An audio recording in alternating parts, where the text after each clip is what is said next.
Sveiki, šiandienos pokalbio tema. Kai kuriuose savivaldybėse renovacija arba daugiabučių modernizacija planuojama ne pavieniui, bet atskirais kvartalais.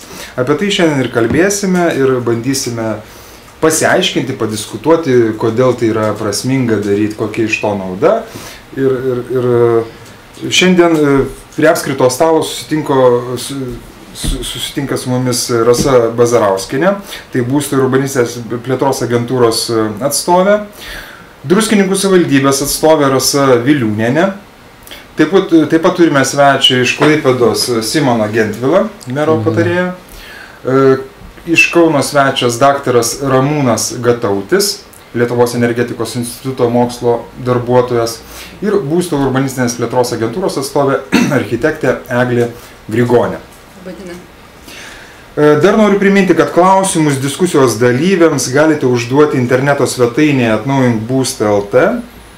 Taip pat transliacijos žiūrovai gali užduoti jiems rūpimus klausimus ir su tema susijusius klausimus elektroniniu paštu. klausimai@idėjaprima.lt arba klausimus galite siūsti Skype adresu būsto_atnaujinimas. Užduoti klausimus diskusijos dalyviams, mūsų pokalbio dalyviams galite taip pat interneto portaluose 15 minučių LT ir balsas.lt.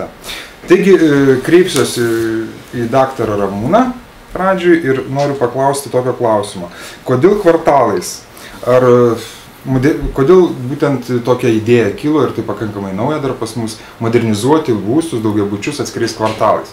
Ar dėl to, kad tai estetiškiau, vizualiai reiškia, bus gražiau, ar yra kažkoks pragmatinis motyvas siekiant didesnio energinio efektyvumo pastatuose? Na, aš manau, kad pragmatiškumas yra turbūt pirmoje vietoje šitam klausime.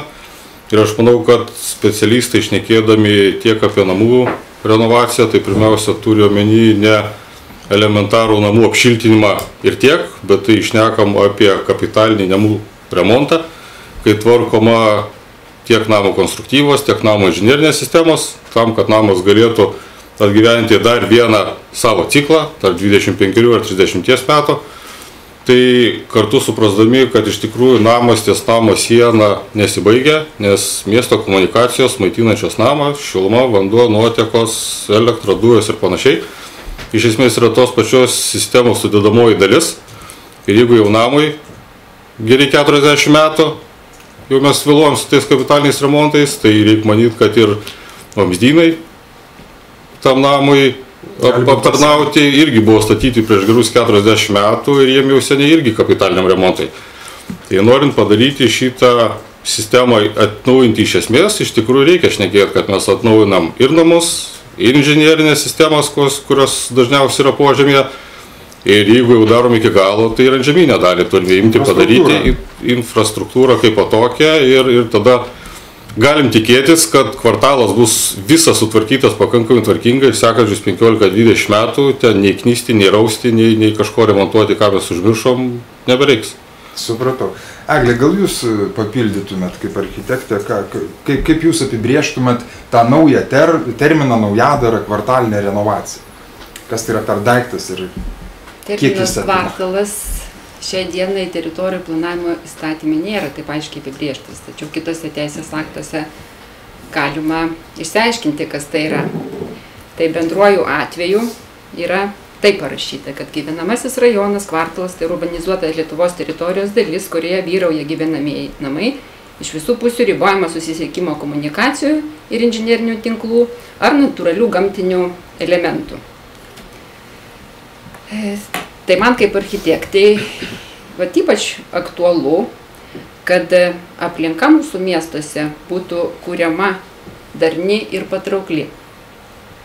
Tai visų pirma, visą tai turi būti atliekama kompleksniškai žingsnis po žingsnio. Taip pat, kaip minėjo Ramūnas, svarbiausia, pirmasis žingsnis būtų pačių namų atnaujinimas, modernizavimas, nes namai stovi 30-40 metų. Antras žingsnis būtų kvartalo magistralinių inžinerinių tinklų keitimas šiuolaikiškais arba jų rekonstravimas arba kapitalinis remontas. Nes jeigu mūsų namai stovi 40 metų, tai žinoma ir tinklai, jų amžius yra lygiai toks pats. Be to, modernizavus namus pasikeičia jų šilumos energijos suvartojimo charakteristikos. Jeigu nerekonstruojami ypač šilumos tiekimo tinklai, jų pajėgumai gaunasi pertekliniai, gaunasi didžiuliai šilumos nuostoliai ir tai, kas juos padengia? Vartotojai. Tai be abejo, jūs ir atsakėt. Sekantis trečias klausimas, jeigu jau sutvarkyti namai, sutvarkyti po žeme esantis inžineriniais tinklai, kitaip tariant, inžinerinė kvartalo infrastruktūra, natūralu, kad reikia sutvarkyti ir aplinką. Nes jeigu namai netvarkyti 40 metų, tinklai, tai ir ta aplinka gyvena tą patį amžių. Iš esmės aplinka tvarkoma kokiais atvejais šiandieną. Jie tik tai tais, ne tik tai, priverstiniu būdu, kai vyksta avarijos kokios, arba jeigu ta aplinka pasidaro nebepakenčiama pačiam gyventojui ir nesaugi jam. Trūksta automobiliams. Ne, čia ir duobės, ir keliai, ir tokius darbus atlieka savivaldybė, bet daugiau kaip remonto atveju. Man kaip architektui, kaip žmogui, taip pat aktualu, kad ne visada ta aplinka būna visiems. Ką tai reiškia? Ne visada tenkina žmonių su negalioje poreikis. Nes jeigu būtų pritaikomi pagal kitas programas žmonėms su negalė, dažnai patekęs prie savo namų prieigų, jis negali nuriedėti pas kaimyną. Ir toliau, kas dar būtų labai svarbu, ketvirtas, ką aš norėčiau paminėti, kad kompleksiškai turėtų būti tvarkomi socialiniai ir visuomeniniai objektai kvartale. Tai reiškia ne tik galbūt iš monofunkcinės kvartalo naudojimo funkcijos pritraukiamas verslas, kurtis kitos įmonės galėtų. Dėkui, Rasa. Noriu klausti viešnios iš Druskininkų. Kiek žinau, Druskininkų savivaldybė viena pirmųjų Lietuvoje ėmėsi tokios plačiai apimančios būstų modernizacijos sprendimo kaip kvartalinė renovacija. Sakyt, kodėl tokia iniciatyva jums kilo ir koks buvo motyvas, kokios idėjos? Na, pati iniciatyva iš viso pradėti imti vadeles į savo rankas, tai be abejo atsirado pamačius, kad gyventojai patys šitoj srityje nerodo absoliučiai jokio noro kažką keisti savo gyvenime. Tai pagrindinis dalykas be abejo. Paskui įtakojo savaime suprantama 12 metais teisinės bazės teigiami pokyčiai, kada savivaldybėms atsirado galimybė rengti kažką savo iniciatyvą ir lėšomis ir tikėtis už tai gauti, kaip sakant, grąžą, kompensaciją. Taip.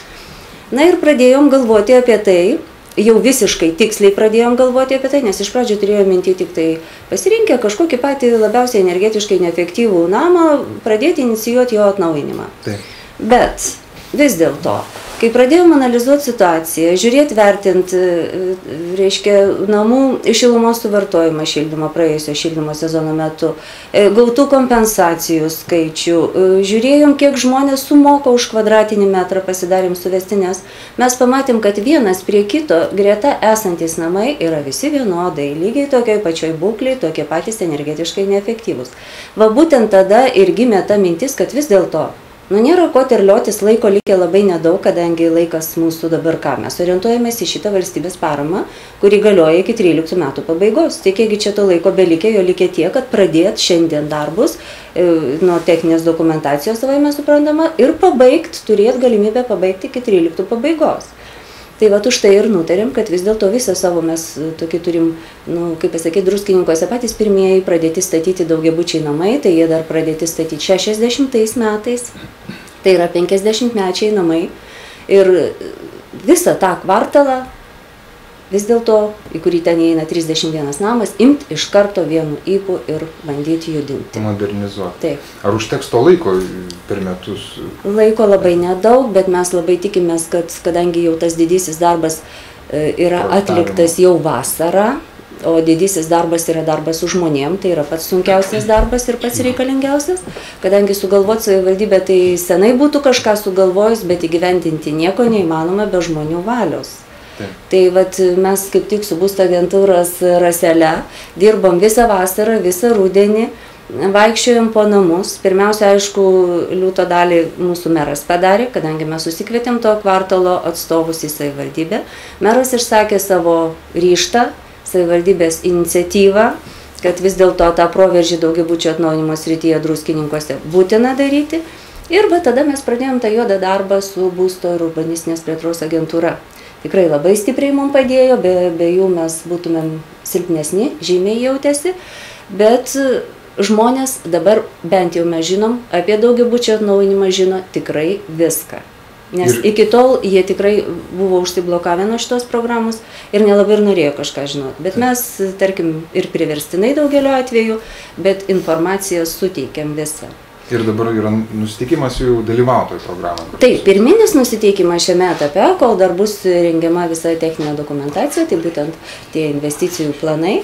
Žmonės nori, kad rengtumėm, turim prašymus jų, kad rengtumėm, nes žino, kad savivaldybė tą padarys savo lėšom. Ir jiems tai nekainuos. Taip, be abejo.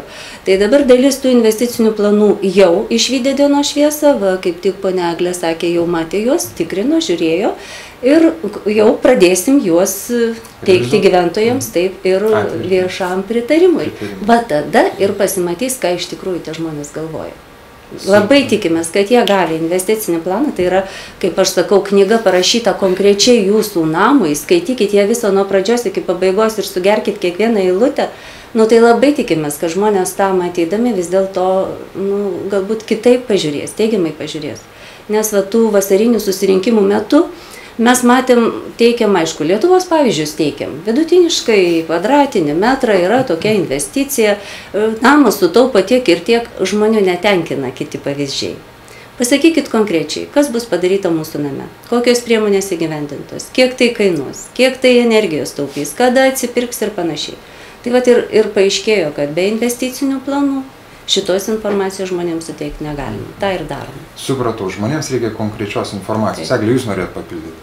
Aš norėjau papildyti, kad tuo metu, kol Druskininkų savivaldybė padeda gyventojams pasirengti ir apsvarstyti investicijų planus, agentūra yra užsakiusi ir pradėtas viešasis pirkimas 5 dažniausiai pasikartojančių Čiurlionio kvartalo daugiabučių namų tipų tipinių projektų rengimas. Ir iki to laiko, kol investiciniams planams gyventojų bus pritarta, jau bus atspirties taškas rengti pritaikymo projektus. Jau techninė dokumentacija. Norėčiau Klaipėdos atstovo paklausti. Jūs, kaip suprantu, esate dar taip pat tam pačiam kelyje kaip ir Druskininkų komanda, tik tai dar turbūt ankstesnėje stadijoje. Kaip sekasi jums bendrauti su gyventojais, aiškinti šitą idėją ir įtikinti juos, kad tai būtų prasmingai reikalinga daryti?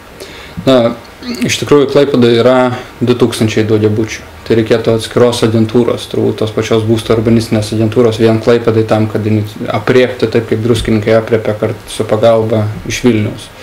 Klaipėdos atveju savaeigė renovacija iki 2013 metų pabaigos tikėtina turėsime apie 80-90 namų renovuota pagal esamas programas be savivaldybės koordinavimo.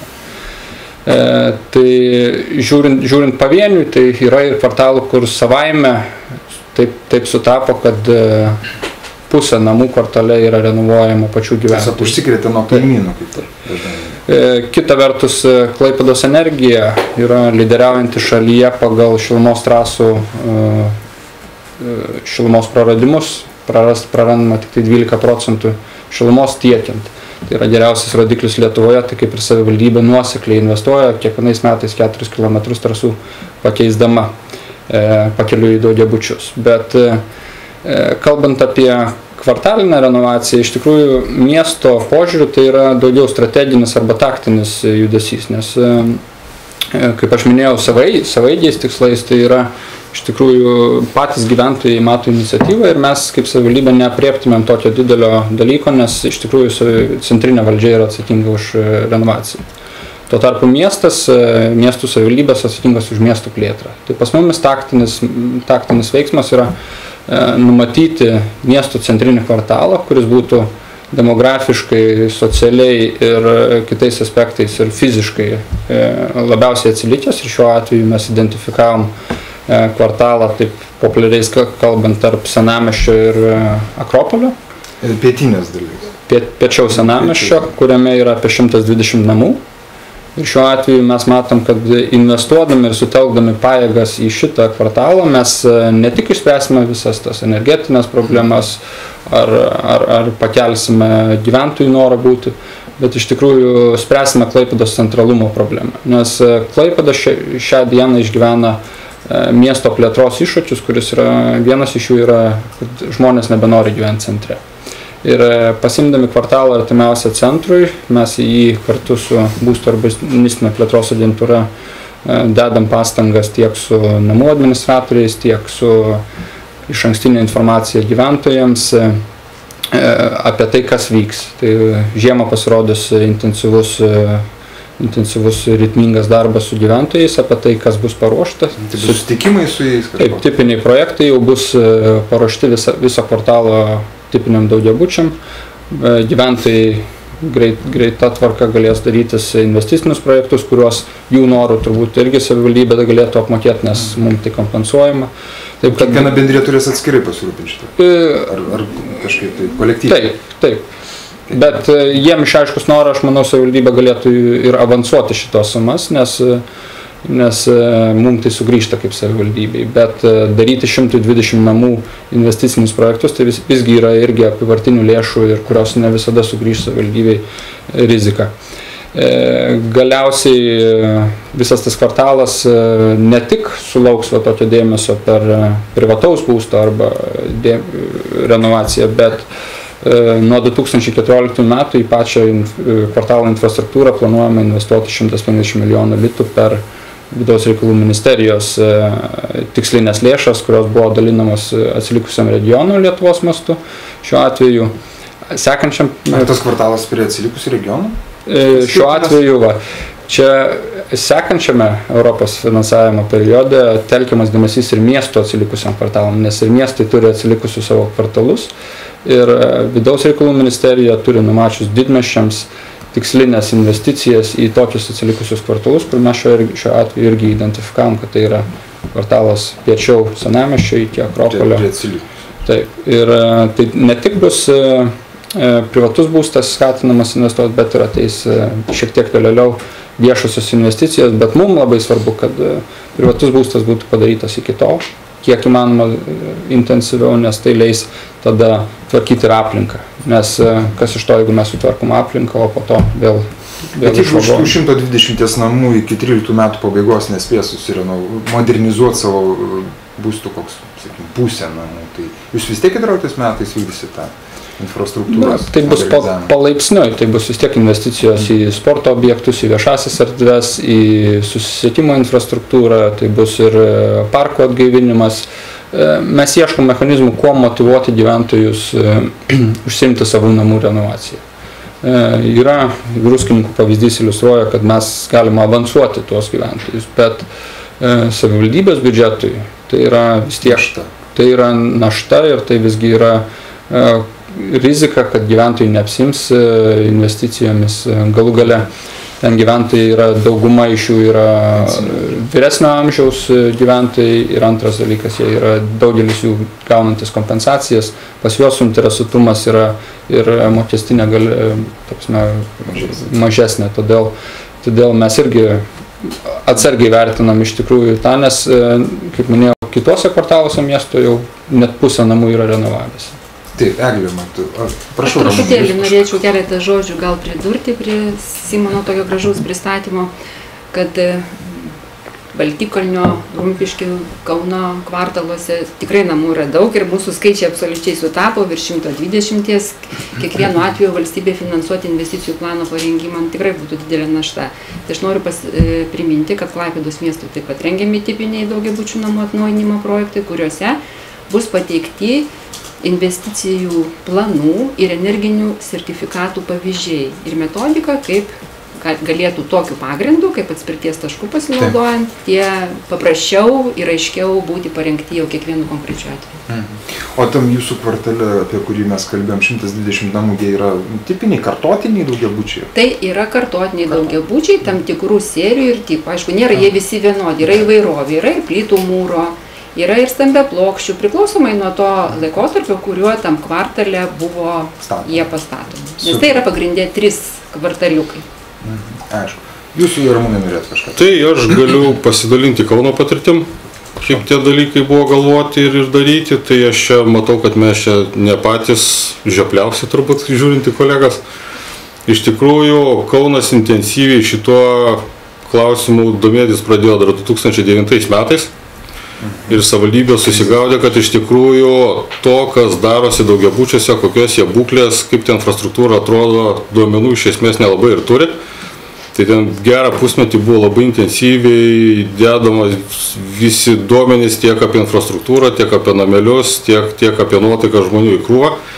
Ir 10 metų sausio mėnesį Kauno miesto savivaldybės taryba pasitvirtino renovavimo kvartalais planą, kuriame labai aiškiai buvo sudėlioti tiek patys kvartalai, jų ten buvo bene 77, kiekvienas kvartalas buvo įvertintas pagal namų skaičių, namų nusidėvėjimo laipsnį, šilumos suvartojimo apimtis, kokios būklės yra šilumos tiekimo vamzdynai ir atstatymo poreikiai, vandens tiekimo vamzdynai, atstatymai, nuotekos, dujų, elektros, kokios būklės yra kiemų kietosios dangos, kiek šaligatvių, želdinių ir panašiai reikia sutvarkyti, ir iš tikrųjų šitie visi kvartalai buvo sudėrėti labai aiškia eilė. Tiesiog pirmas pats tas, kuris pirmasis turėtų būti tvarkomas, kiti lyg ir šiek tiek vėliau. Tam tikras sudėliojimas. Jo, tiesiog buvo pakankamai aiškiai padėta šitas politikam ant stalo, ir savivaldybė, bent jau specialistai, buvo pilni entuziazmo, kad kadangi jau žinom patį tą prašiausiai, tai va nuo jo sekančiais metais ir pradėsim.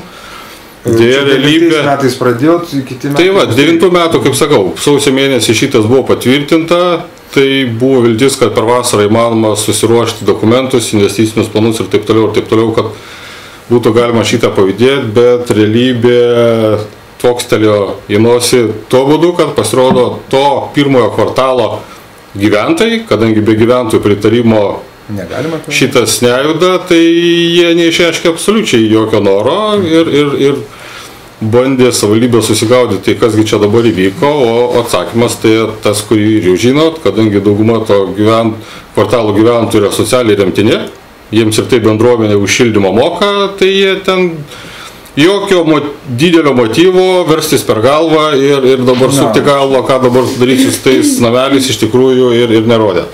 Tai tada savivaldybė sugalvojo imti ir paskelbti konkursą būtent tam pirmajam pilotiniam eksperimentiniam kvartalui atrinkti.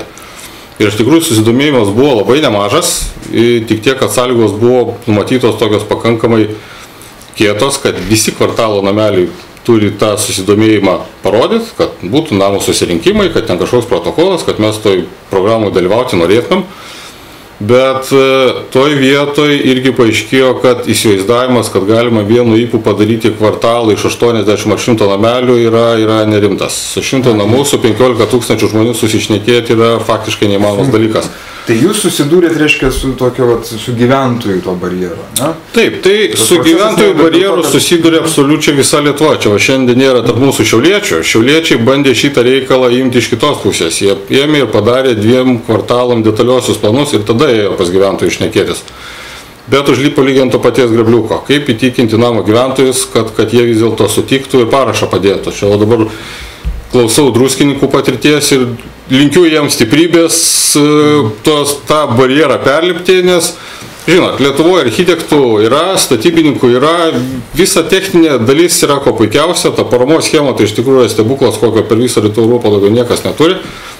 Neišspręsta bėda yra būtent daugiabučių gyventojų savininkų sutikimas šitiem procesam. Ir tas atsirėmė į tą bėdą, kad iš tikrųjų Lietuva turi turbūt pačią keisčiausią daugiabučių namų valdymo administravimo sistemą viso Rytų Europai. Niekur nėra tokio keisto reikalo, kad savivaldybės būtų atsakingos už privačios nuosavybės administravimą. Mes čia vienintelį tokį dviratį bandom išrasti ir niekur toliau nevedam. Bet aš grįždama dar prie Kauno patirties, tai noriu pasakyti, kad Kaunas jau beveik buvo atsirankęs 3 kvartalus, kurie rodė didžiausią susidomėjimą būtent šitą kvartalinę renovaciją. Bet po rinkimų, po politinių, kaip pasakyti, persistumdymų, ten tas reikalas šiek tiek aprimo. Ir ką šviežiausia dabar Kaunas turi, tai iš tikrųjų prieš kelias savaitės buvusiam tarybos posėdį yra patvirtinta Kauno miesto energetikos strategija, kurioje ten atskiras didžiulis skyrius yra skirtas būtent daugiabučių namų renovacijai, skaitant ne vien namelių renovaciją, bet ir kvartalinių šilumos tiekimo tinklų tvarkymus. Detaliai suskaičiuota, ką galima pasiekti, kaip tą galima daryti ir panašiai. Ir belieka tikėtis, kad šitie pagrindai sudėti bus gyvenime įgyvendinti ir aš manau, kad mes į tą pusę ten judėsim. Kiek Kaune yra daugiabučių? Vat Klaipėdai sakė, 2000. Vat suprantat, su šitais skaičiais tai yra, nežinau, gal mažesni miestai ten savo daugiabučius visus žino, didesni miestai tai savivaldybėse pačios nelabai žino, ką turi. Iš tikrųjų, apie Kauną šnekant, kas yra daugiabutis, yra 3 arba daugiabuto, ar ne? Tai Kaune yra virš 5000.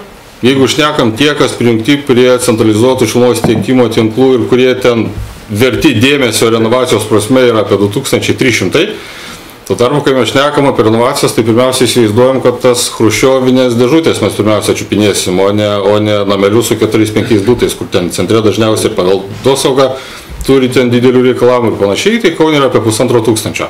Tai iš tikrųjų Kaunas ir skaičiuojasi, kad trūks plyš taip, kaip atrodo tos tendencijos ir namų nusidėvėjimo laipsnių ir taip toliau.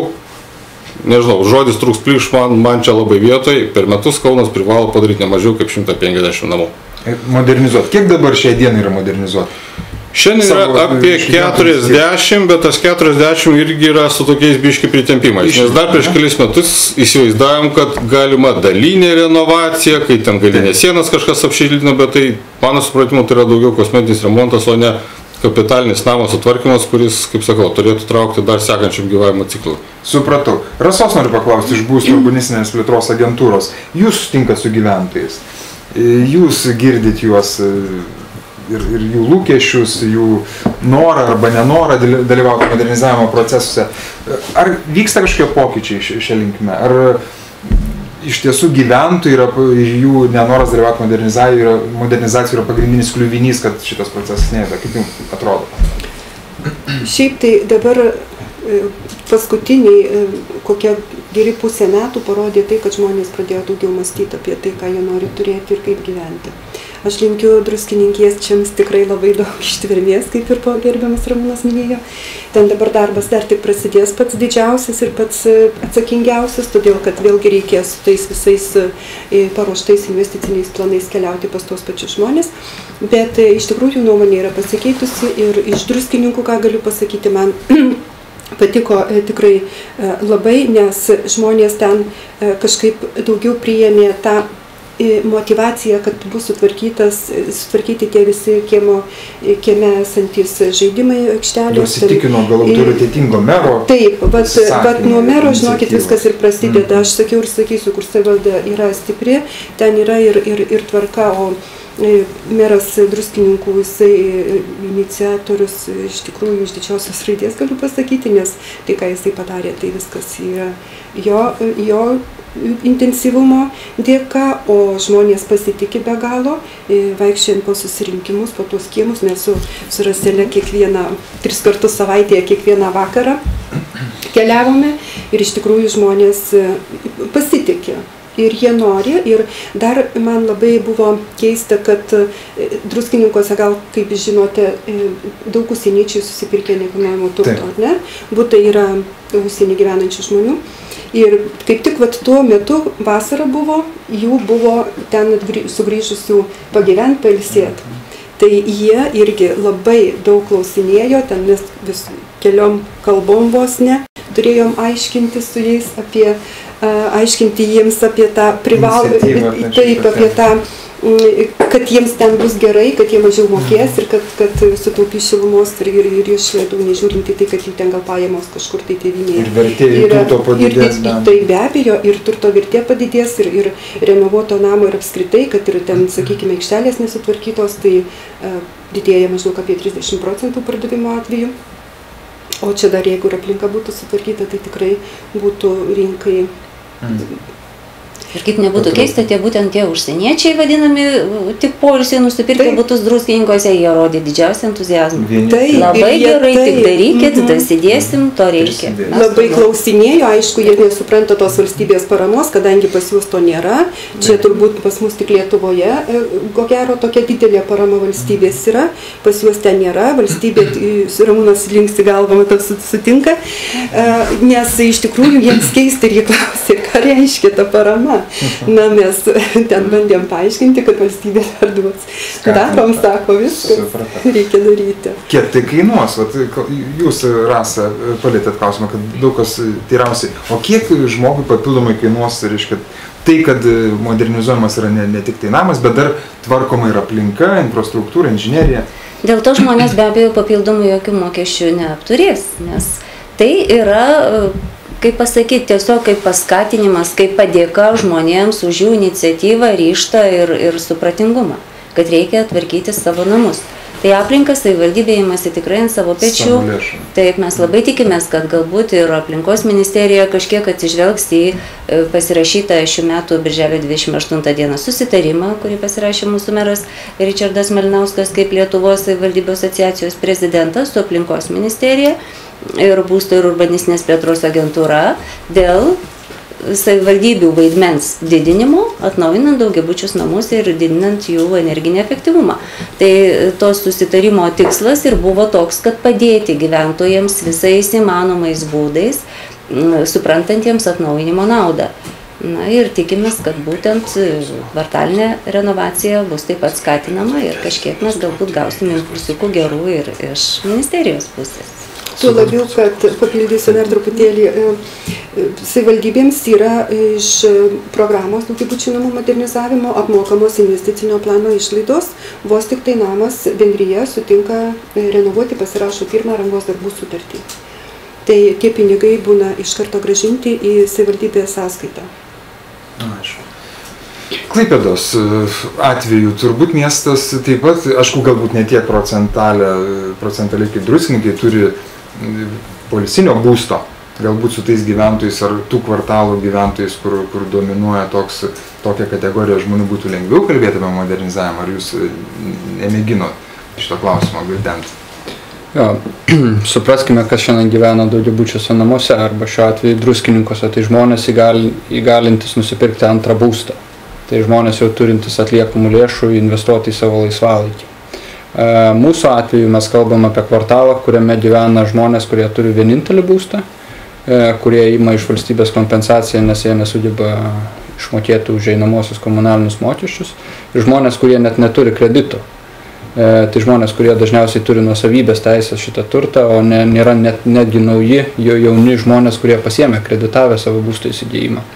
Tai mūsų atveju šitas iššūkis yra daugiau netgi demografinis, nes šitoje teritorijoje, apie kurią kalbam, arba apskritai apie daugiabučių kvartalus Lietuvoje, jie tampa,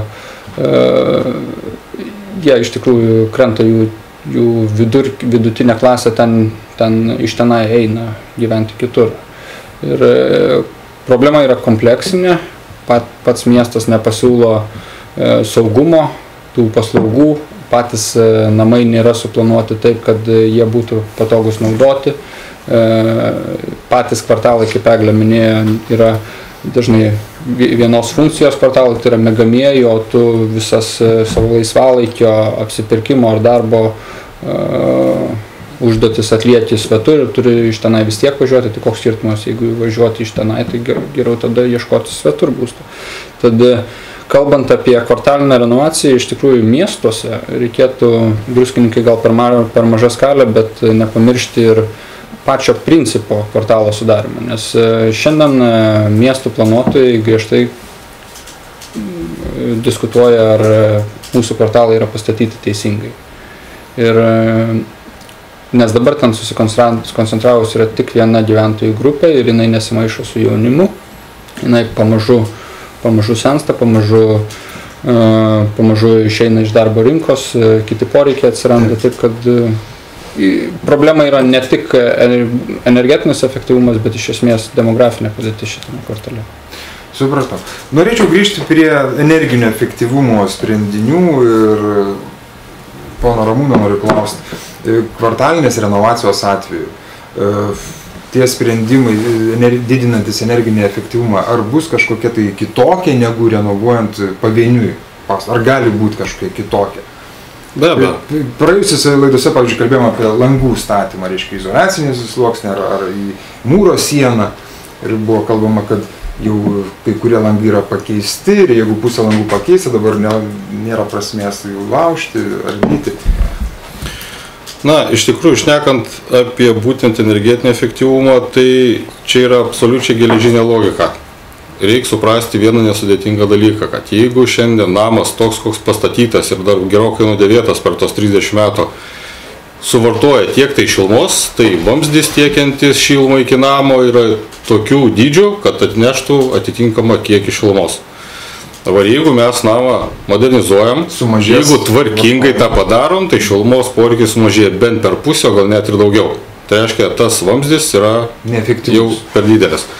Todėl kartais iš gyventojų pasigirstantis tokie pamąstymai, kad jeigu valdžia pakeis vamzdžius, tada mes pagalvosime apie savo namelius, tai iš tikrųjų inžinieriškai yra nesusipratimas. Nes jeigu pirmo pakeisti vamzdį, tai tas vamzdis naujas bus tokių dydžių, kad jisai tą namą neefektyvų turėtų aprūpinti šitą šilumą.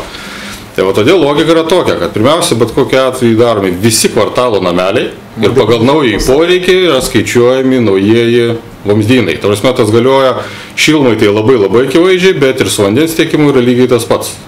Vandens vartojimo apimtis ir normatyvai keitėsi ir taip toliau.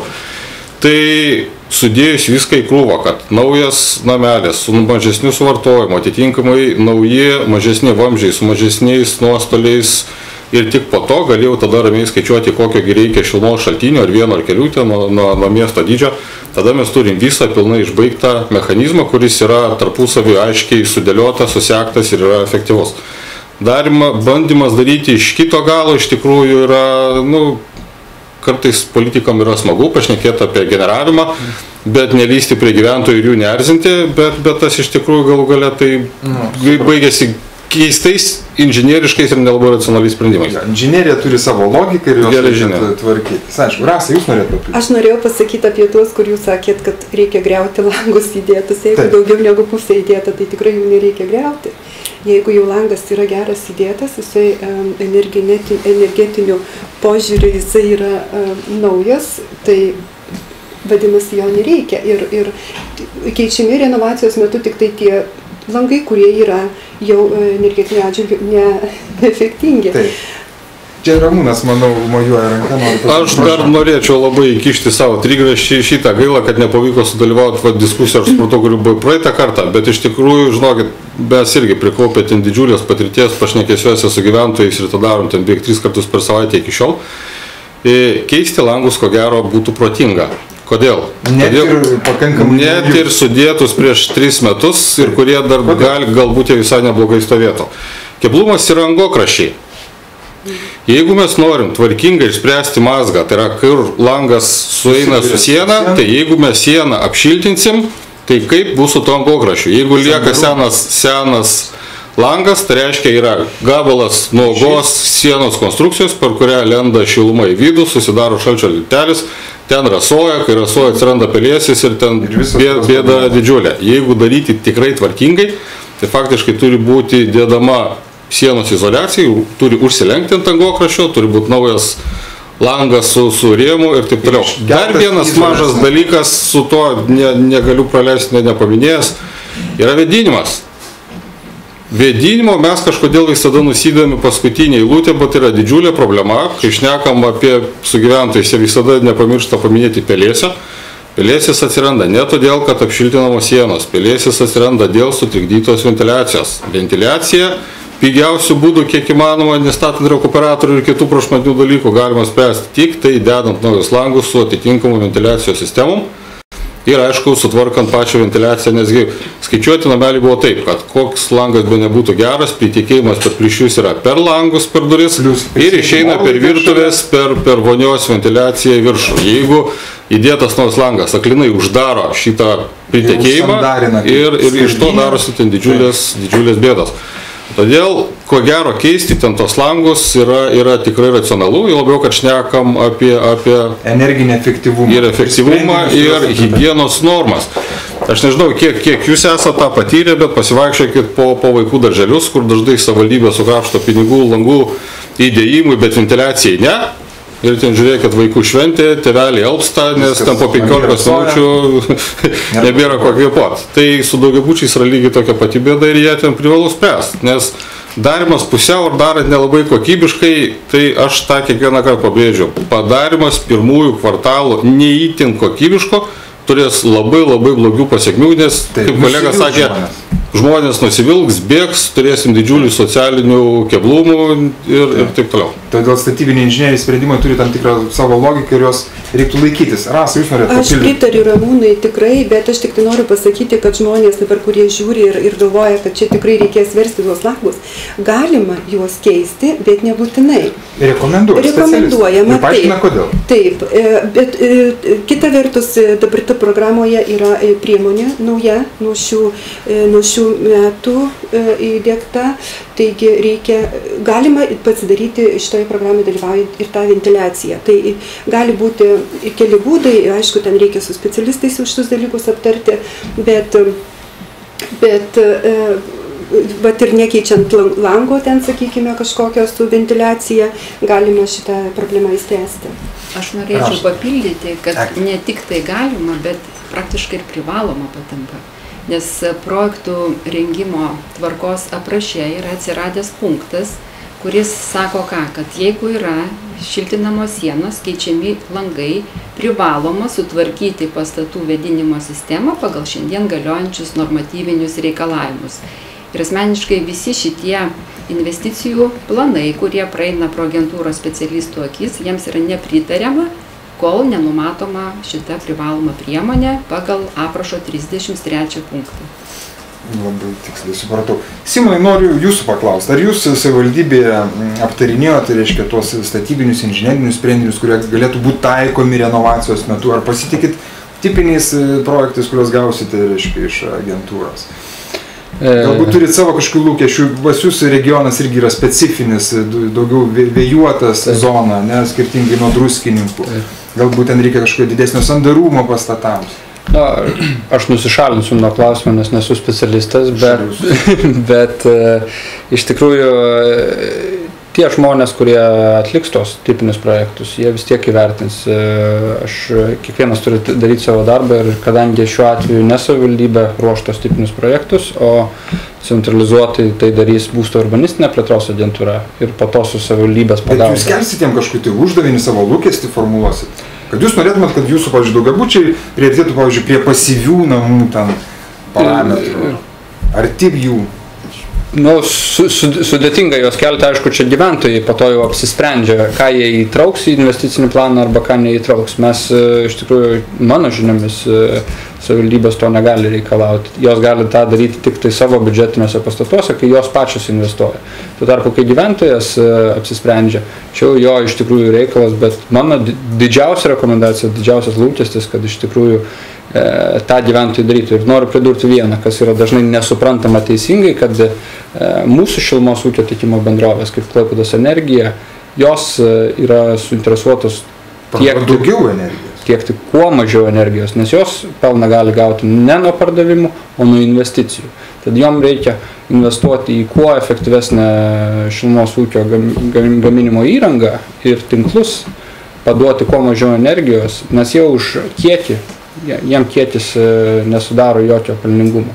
Tai va čia gyventojai, kai jie dažnai žiūri į savivaldybės ir galvoja, kad mes arba mūsų bendrovės suinteresuotos yra atvirkščiai. Jiems pelnas ateina nuo to, kiek jie investuoja į savo efektyvumą. Ir po to gyventojas tada nuo jo priklauso, kiek jis suvartos. Dėkui, Simonai. Eglė, prašau, jūs norite. Dėl tipinių projektų pačios sudėties ir jų kokybės galėčiau paminėti, kad techninę užduotį parengė agentūros specialistai ir mes esame iškėlę labai aukštus kvalifikacinius reikalavimus projekto rengėjams, tiek projekto vadovui, tiek projekto dalių vadovams, tiek energinio sertifikavimo ekspertams. Ir šiai dienai visą norminės dokumentacijos rengimą reglamentuoja statybos įstatymas ir statybos techniniai reglamentai. Tai naujovė nuo anksčiau parengtų tipinių projektų būtų kokie, kad tiek Druskininkų, tiek Klaipėdos naujiems sekantiems metams numatomiems tipiniams projektams mes jau keliame reikalavimus energiniam efektyvumui pastatų, kurie įsigalios nuo 14 metų, nes keičiasi privaloma reglamentuojama energinio efektyvumo klasė. Jeigu šiai dienai klasė yra minimali reikalaujama D, tai nuo 14 metų renovuojamiems kapitaliai namams tokia klasė bus privaloma C. Tai yra tokia, kokia šiandien galioja naujai statybai. Savo ruoštų naujai statybai bus keliami taip pat aukštesni reikalavimai, klasė reikalaujama B ir taip toliau yra tolygiai išdėstoma kas 2 metus, judama vis didesnio efektyvumo link. Supratau. Prašau, Ramūnai, jūs. Aš dar vis noriu atkreipti dėmesį į organizavimą viso šito reikalo. Ką kolegė mini, kad STR-ai griežtėja ir požiūris iš tų, kurie pinigus duoda griežtėja, yra aišku labai svarbu ir labai gerai iš tikrųjų. Bet stebina mane iki šiol dar vienas toks, nežinau, čia turbūt lietuviškas keistumas. Mes vis dar įsitikinę, kad masinė daugiabučių namų renovacija Lietuvoje darys kas, atsiprašau, pensininkai entuziastai. Kad savivaldybės daro savo dalį, planus daro ir taip toliau, tai yra gerai, bet tai kas daro namo renovacijos projektą? Tai yra pirmininkas, kuris pagal nutylėjimą yra jau į pensiją išėjęs iniciatyvesnis žmogelis, ne? Ir ta renovacijos nejudėjimo viena iš priežasčių ir yra, kad tenai ne kiekvienas namas randa šitą atpirkimo ožį, kurį ten visi labai keikia, jam algos nemoka, bet sako, vat tu brolyti už 1,5 milijono projektą ims ir padarysi, ko gero, pirmą ir paskutinį kartą gyvenime. Tai iš tikrųjų šitoj vietoj profesionalumo, šitoj sistemoje reiktų mums daugiau ir vieną kartą reiktų suprasti, kad namo ir kvartalo renovavimo projektą turi vystyti profesionalų žmonės, kurie tik to ir užsiima, turi draudimus, turi specialistus tam parengtus, kompetenciją šitiem dalykam ir tik tai ir leis išvengti pakankamai keistų klaidų, nors kurios tavo pakankamai elementarios, kad, kaip čia ir kolegos minėjo, tvarkė namą, nes tvarkė stogo, arba ten neliesta liko šildymo sistema, ar ten cokolį kokie nešiltinti, ir nes tiesiog, pirmininkui pasirodė, kad cokolį šiltinti yra nelabai racionalu, o kad ten plėskia kaip laužas tas cokolis su netvarkytais šilumos punktais, tai yra po to paaiškėjo. Vienas dalykas, antras dalykas, aš iki šiol negaliu atsistebėti, kaip čia buvo Vilniui sumastyti išvaikyti BUPOS centros filialus.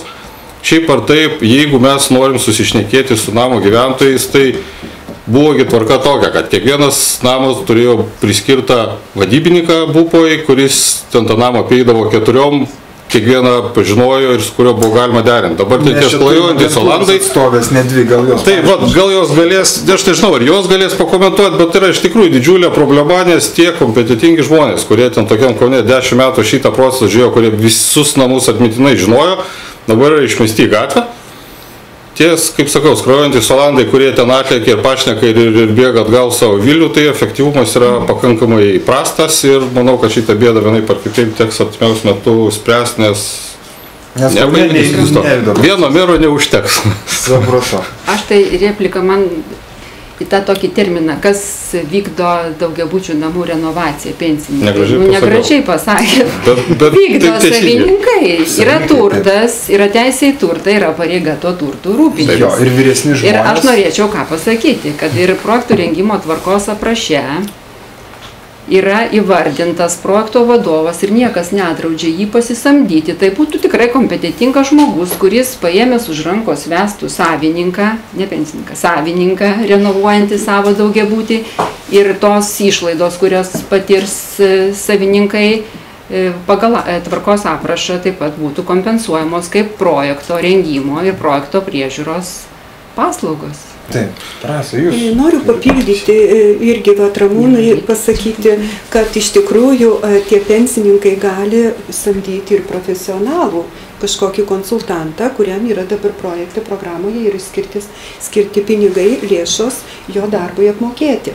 Ir visų pirma, dar investicinis planas yra atliekamas specialisto, kuris numato, ar reikia cokolį šiltinti, ar nereikia.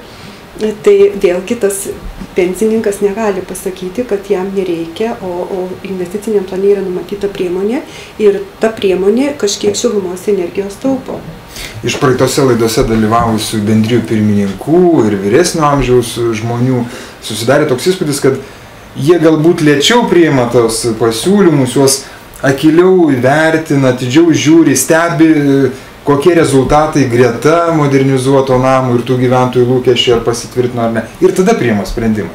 Galbūt Ramūnui čia būtų toks kontrargumentas, kad iš tiesų tie vyresni žmonės nebūtinai yra skeptiškai nusiteikę modernizacijos atžvilgiu, bet jie tiesiog nori pasižiūrėti gyvus pavyzdžius, ar jie pasiteisina, pasitvirtina ir po to priimti sprendimą. Na, tai aš galiu tiesiog patvirtinti, kad iš tikrųjų pati geriausia reklama yra šalia renovuotas namas. Pavyzdžiai. Tai va, aš kaip ir minėjau, mes ten irgi labai daug turim susitikimų su gyventojais ir vieniems daro įspūdį skaičiai, bet iš tikrųjų pakankamai dideliai daliai gyventojų pats geriausias pavyzdys, tai kaip prisišnekini šalia renovuoto namo pirmininką ar tą, kuris darė tą renovaciją, kai jis ateina su savo šilumos sąskaitom, parodo, kaip atrodė, ir kadangi jau lyg ir pažįsta, nes kas rytą autobusų stotelį kartu pasilabina ir panašiai, tai čia yra pats geriausias pavyzdys, o ne parodyti per televizorių, kad žinokit, ten kitam Lietuvos gale kažkas vadarė namą. Tai agentūra, kai įdomi, tas pusės rengia. Tai iš tikrųjų tas labai gerai veikia ir čia ko gero į tą pusę. O mūsų senjorai tiesiog turi daugiau laiko. Taip, ir galimybę skirti šitam procesui, daugiau komunikuoja ir tai yra labai gerai, nes kūrėsi bendruomenė. Taip. Rasa, jūsų... Taip, aš dar irgi norėjau apie tą geros patirties viešinimą. Iš tikrųjų, mes, tarkim, Druskininkuose irgi mes turim 7 atnaujintus daugiabučius savo savivaldybėje. Bet kažkaip, žmonės, aišku, jie pasišneka vieni su kitais, jie pašnekina kaimynus, jie būtinai nori sužinoti, ar tikrai visi patenkinti ir seni, ir jauni, ir dirbantys, ir pensininkai. Bet labai akivaizdžiai mes tą pamatėm šią vasarą, kada mums bus agentūros organizavo mūsų kvartalo atstovams ekskursiją į Vilnių. Jie tam pasižiūrėjo 4 namus, Baltupiuose ir Lazdynuose berods. Tai aš po tos ekskursijos kalbėjau su vienu pirmininku, jaunas vyrukas, ir jisai kaip tik man ir pasakojo, sako, žinot, pane Rasa, sako, aš iš pradžių tai galvoju, nuveš jie į tą Vilnių, duos pasišnekėti su išmokytais pirmininkais, kurie jau žino, ką reikia šnekėti, ko nereikia šnekėti. Tai sako, aš tiesiog žiūrėjau ir gaudžiau, išeina močiutė, ten eina vaikinukas ir sako, aš bėgiojau ir kalbinau juos, tiek vieną, tiek kitą, ar iš tikrųjų jūs patenkinti renovaciją, ar iš tikrųjų jūs mokat mažiau, ar iš tikrųjų jūs sutaupot, ar tikrai čia viskas gerai. Ir sako, įsivaizduoju, tiek senas, tiek jaunas žmogus man pasakė, kad tikrai taip.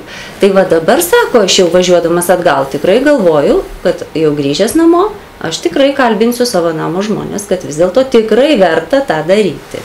Tai šita patirtis yra tikrai reikalinga. Bet dar labai norėčiau pasakyti dėl to, kas iš tikrųjų realiai yra didžiausi priešininkai renovacijos. Kaip nebūtų keista, nors dabartinė šita finansavimo modelis Džesikos yra orientuotas būtent į šitų žmonės, turinčius teisę į būsto šildymo išlaidų kompensacijas. Taip, reiškia socialiai remtinus. Už juos padengia valstybė absoliučiai viską. Jiem nekainuoja nei dokumentacija, nei projekto administravimas, nei projekto techninė priežiūra, nei investicijos. Už juos net ir paskolos su palūkanom, tai padengia valstybė savo lėšomis. Ir vis tiek jie to daryti nenori. Tai matyt, vis tiek reikėtų valdžios vyrų dėmesį kreipti į tai, kad vis dėlto negalima taip laisva ranka švaistytis tom kompensacijom šildymui.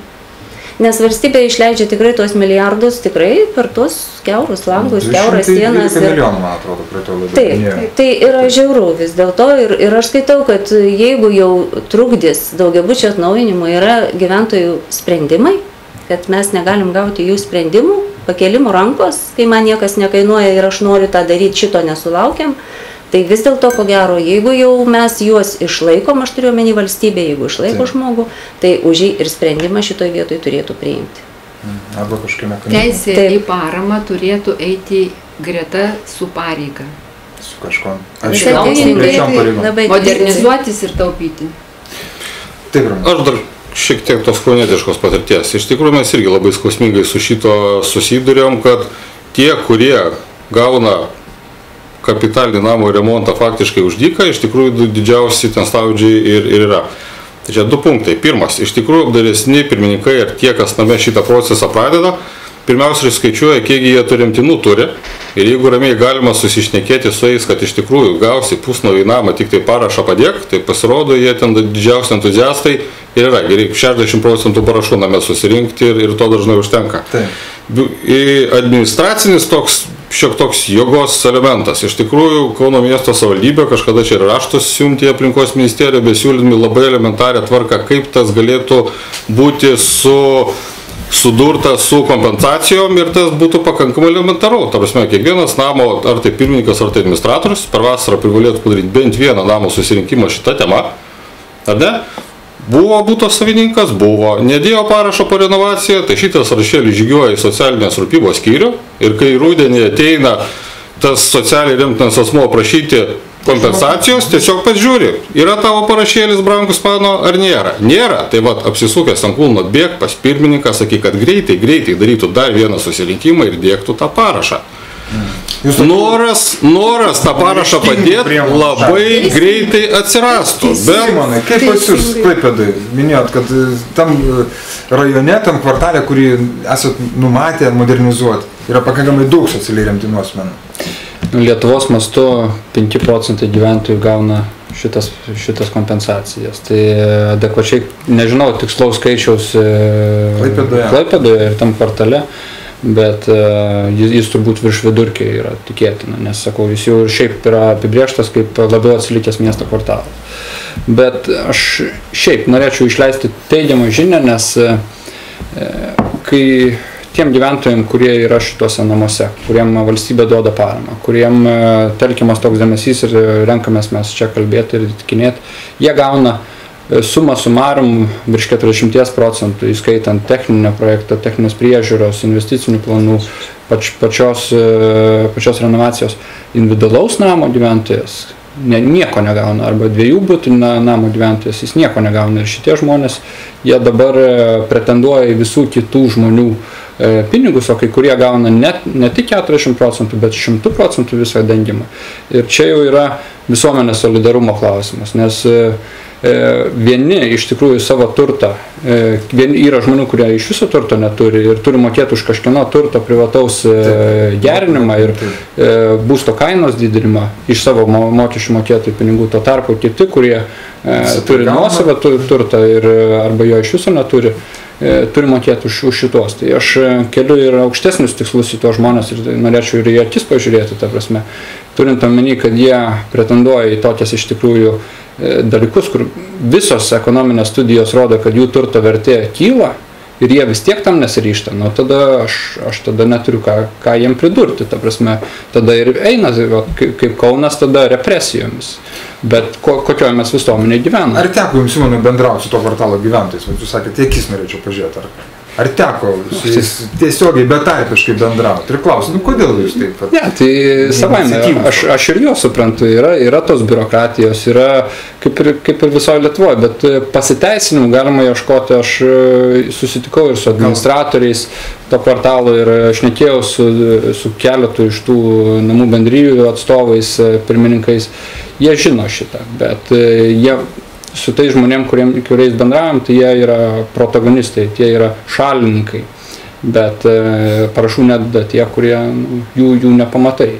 Ir turbūt jie ir šitos transliacijos nežiūri, turbūt žiūri žmonės tie, kurie jau žino apie šitą, jie tik tai nežino dar viso mechanizmo eigos arba nėra apsisprendę. Šitą transliaciją galės pažiūrėti ir vėliau, aišku, nes jinai po to yra talpinama internete ir ten guli vaizdo archyvas.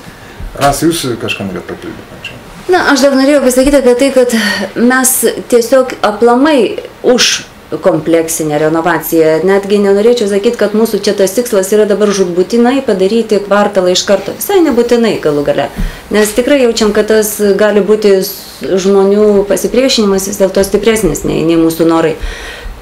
Bet mes esam taryboje pasitvirtinę programą, pagal kurią yra programos vykdytojai Druskininkų savivaldybės administracija ir uždarojo akcinė bendrovė Druskininkų butų ūkis. Ir būtent butų ūkis savo administruojamam namam, o savivaldybės administracija bendrijams ir jungtiniai veiklai parengs absoliučiai visiems Druskininkų savivaldybėje esantiem daugiabučiam namam pastatytiem arba kur leidimai išduoti statybai iki 93 metų. Sudarysim sąlygas tą padaryti absoliučiai visiems namam.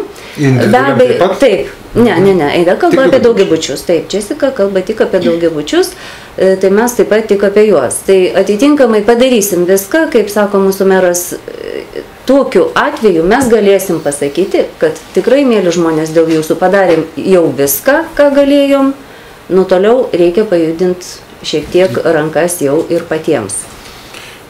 Aš dar vis kaunietiškos patirties, labai trumpai. Iš tikrųjų, labai smagu, kai savivaldybė eina į namą ir sako, žiūrėkit, mes jums padėsim nusipirkti dokumentus. Tai yra labai gerai.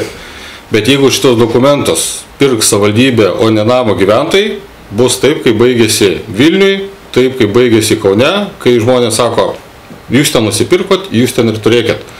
Iš tikrųjų, mes Kaune, šnekindami namų gyventojus, ir sakom, žiūrėkit, mėlėjai, tuo pačiu susirinkimų protokolu turit pasitirti du dalykus. Pirmas, kad jūs ten tos dokumentus norėsite pirkti, kad jūs galbūt ten kreipsitės paramos, tarkim, į savivaldybę, bet jūs privalote pradėti rinkti pinigus šitam investiciniam planui apsimokėti.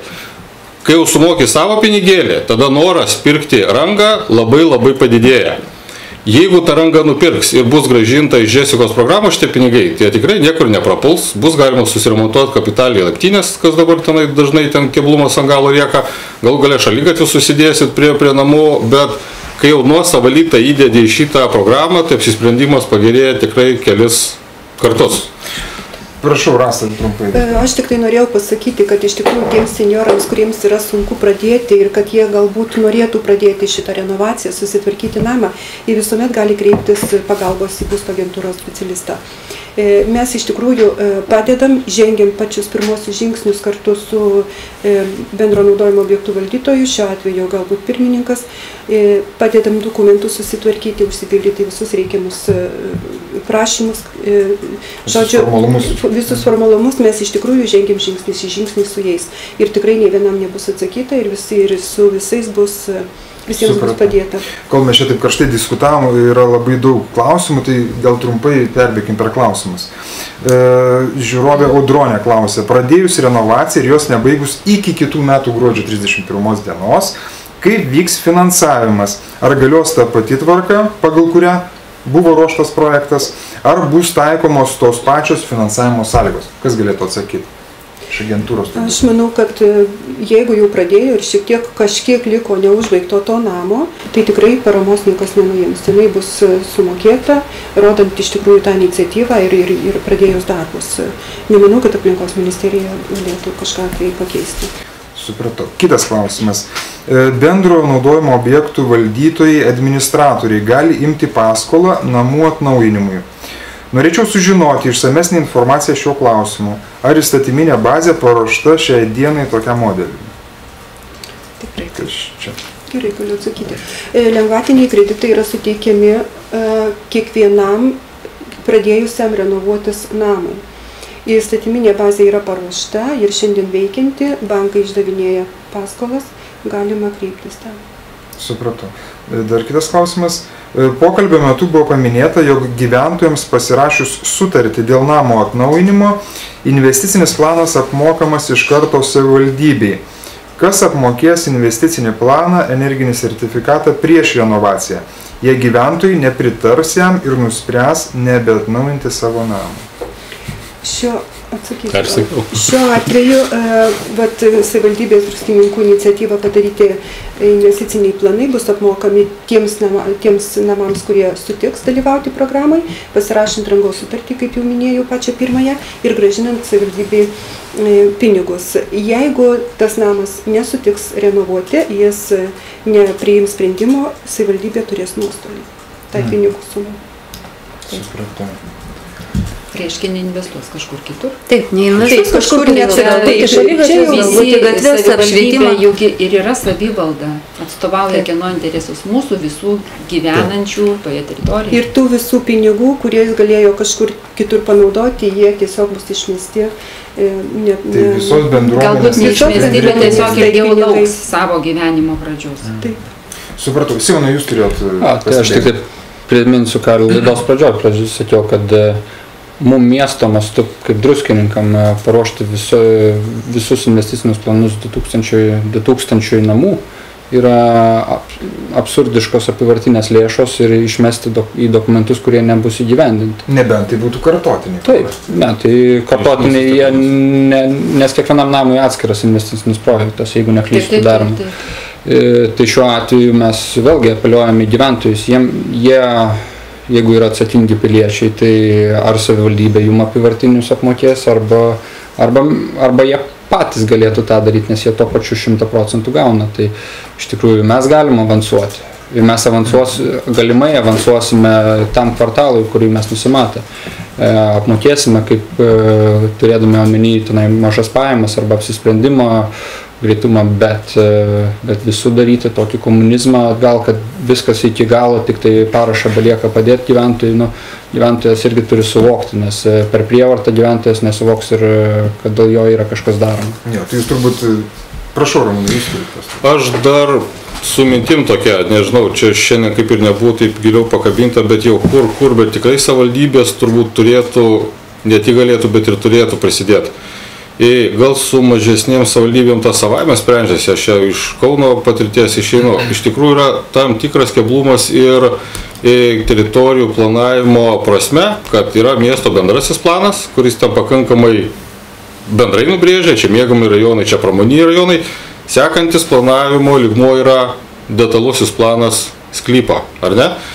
Nėra, tarkim, kai Kaune kokie Kalniečiai, Guliai ar panašiai, mes iš tikrųjų galvojam, kad ko gero vertėtų daryti specialiuosius planus mikrorajonam, kurie apibrėžtų principinius inžinerinių tinklų išsprendimo dalykus. Kaip su dviračių takais, kaip su miesto transportu, kaip su... Kai kurie tinklai tos specialiuosius planus turi, tarkim, šilumos tinklai privalo turėti specialų planą, vandenų irgi jau baigia daugumą savivaldybių pasidaryti. Bet kiti, kaip elektros, kaip dujų, kaip ryšių, kaip sakau, kitų komunikacijų, tie dalykai nėra išspręsti. Ir jeigu mes darysim šitos planavimus išeina tik tai iš atskirų kvartaliukų dydžio, tai mes ten turėsim didelių keblumų paskui apskritai valdant miesto srautus kaip po tokios. Tai čia tikrai ne namų pirmininkai ir ne dar kas nors tokius dalykus turės daryti, o būtent miesto savivaldybės. Ir manau, kad ten, žinant, kaip greitai randami pinigai, kaip greitai reglamentuojami šitokie dalykai, tai čia yra 2, 3, 4, 5 metų turbūt tenai klausimas ir apie tai šnekėti reikia jau dabar ir šitos specialiuosius planus darytis dabar, kad būtų jais remiantis, jo galima daryti atskirų kvartalų, aiškius detaliuosius planus ir tai gyvendinti kaip urbanistinius vienetus išspręstus iš visų pusių, o ne vien tik tai energetinė prasme ar tik tai estetinė prasme ir panašiai. Taip. Tai diskusija atėjo į pabaigą, klausimus atsakymų kiek turėjom. Gal pabaigai norit kažkas reziumuoti šios dienos pokalbį, kažką pridėti, pridurti, ko nepasakėm. Ramūnai, jūs daug kalbėjote apie Kauno patirtį. Jūsų kaip energetikos specialisto, inžinerinį suvokimą turinčio žmogus noriu paklausti, kokia yra patirtis užsienį? Renovuojant, modernizuojant būstus, tarkim, kiek žinau, Vokietijoje, lyg tai rytų Vokietijoje vyko tokia patirtis. Teko pasivažinėti ir pasižiūrėti tiek vakarų šalių, kaip italai daro, kaip prancūzai daro, kaip vokiečiai daro, kaip lenkai, čekai, slovakai daro. Tai iš tikrųjų, kuo mes nuo kokių vokiečių ar prancūzų radikaliai skiriamės, kad ten namų nuosavybė yra labai aiškiai. Paprastai namas turi vieną savininką, ar tai ten koks pensinis fondas, ar ten koks Hansas iš to darantis biznį ir jisai daro sprendimą dėl renovacijos, tai ten yra viskas labai aišku. Iš rytų Europos, kuo mes panašus, tai į Lenkus nelabai, bet tarkim į Čekus, į Slovakus, nes irgi labai daug būtų savininkų ir kaip tie daromi sprendimai. Tai kai aš Slovakam aiškinu, kokią mes čia paramos turim programą Jessica, kad čia valdžia viską garantuoja nuo galvos iki kojų ir tai atrauko pečiai, sako, čia šneki neįtikėtinas dalykas. Šiandien Slovakijoje yra renovuota 60% namų, šitą procesą pradėjo 2005 metais ir yra tikri, kad per artimiausius 6 metus šitą procesą užbaigs. Kai aš klausiu, tai kas ten pas jūs per paramos ten tokios schemos, jie sako, mums vyriausybė dengia normalaus eilinio kredito iš banko iki 2,5% palūkanų. Viskas. Tai klausiu, tai kokiu būdu pas jūs šitas reikalas taip smagiai juda? Atsakymas toks, sprendimo nedarimas iš namo savininko pusės skaudžiai kainuoja. Tiesiog, kad jeigu dar patiriama žala, ar dėl per didelių šilumos kainų, ar dėl nugriuvusio stogo ir taip toliau, tiesiog elementariai išsitraukiamas susirinkimo protokolas, tas, kuris balsavo prieš atnaujinimus, tai dengia savo nuosavais pinigėliais. Kaip sakau, ten be vaikštą po Bratislavą mus priminėjo vienos didžiulės bendrijos pirmininkė, namas didžiulis, nežinau, 2000 gyventojų, ten kaip ištisas kaimas. Tai aš jos klausiau, tai kaip jūs ten tą namų susirinkimo daro, čia stadiono reikia, tai ten pasišypsojo, sako, turi mokyklą didelę šalia. Bet jie irgi šitą procesą praėjo, kadangi ten pirmas aukštas yra parduotuvėlės, tai namo gyventojams nesutikus renovuotis, vieną gražią rytą nukrito balkono gabalas ir sutrynė apačioj stovinčią automobilį. Kadangi automobilis buvo vokiečio, draudimo kompanija namui statė ten keliasdešimt tūkstančių eurų sąskaitėlę. Klausimas, kas šitą moka? Išsitraukė protokolą ir aišku, kas balsavo prieš, tie savo nuosavais pinigėliais visą šitą ir padengė. Ir po savaitėlės ar kitos darytas namo susirinkimas su klausimu, tai renovuojamas, tai rankų miškas, nes niekas nebenori laukti, kad dar vienas balkonas kažkam ten gal kokį vaiką sutrins apačiai nukritusi. Tai va, kai aš stebėjau, tai kaip čia dabar su žmonių teisėm, Europos reikalavimais ir taip toliau, ir tai jie ten traukia pečiais. No problem. Tai mes gyvenam toj pačioj Europos Sąjungoje, tu esi savininkas, tu atsakai už šitos nuosavybės tinkamą priežiūrą. Ir aš manau, kad ir mūsų civiliniam kodekse šitas labai aiškiai rašyta. Daugiabučio namo bendrasavininkai solidariai atsako už namo remontą ir pinigų šitam privaloma rinkti. Nėra dar vieno sakinuko, o kas jam bus, jeigu jisai neprisidės. Tai va, aš apvirkiau paskutinę vasarą per Seimą praėjusį eilinį civilinio kodekso atnaudinimą, kur ten to sakinuko ir vėl neatsirado ir teks laukti dar porą metų iki sekančio atnaudinimo, kol matyti šitą normą ten vis tiek neišvengiamai atsiras. Supratau, ačiū šios dienos diskusijos dalyviams, iki kitos susitikimo.